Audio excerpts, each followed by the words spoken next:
ব্যাংককে বিমস্টেক সম্মেলনের ফাঁকে বাংলাদেশের প্রধান উপদেষ্টা অধ্যাপক ড মুহাম্মদ ইউনূস ও ভারতের প্রধানমন্ত্রী নরেন্দ্র মোদি আধা ঘণ্টারও বেশি সময় ধরে দ্বিপাক্ষিক বৈঠক করেছেন।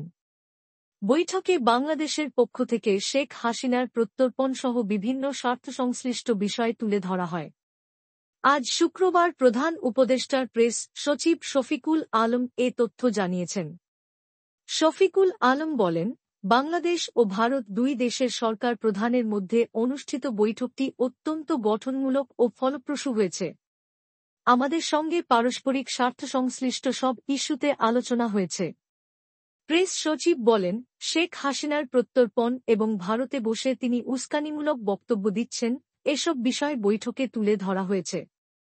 এছাড়া সীমান্তে হত্যা, তিস্তা নদীর পানি বণ্টনসহ পারস্পরিক স্বার্থ সংশ্লিষ্ট বিভিন্ন বিষয়ে ফলপ্রসূ আলোচনা হয়েছে।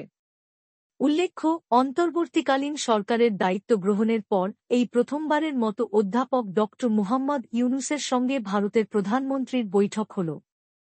প্রসঙ্গত, বঙ্গোপসাগরীয় দেশগুলোর আঞ্চলিক সহযোগিতা জোটের বিমস্টেক শীর্ষ সম্মেলন 2 থেকে 4 এপ্রিল ব্যাংককে অনুষ্ঠিত হচ্ছে।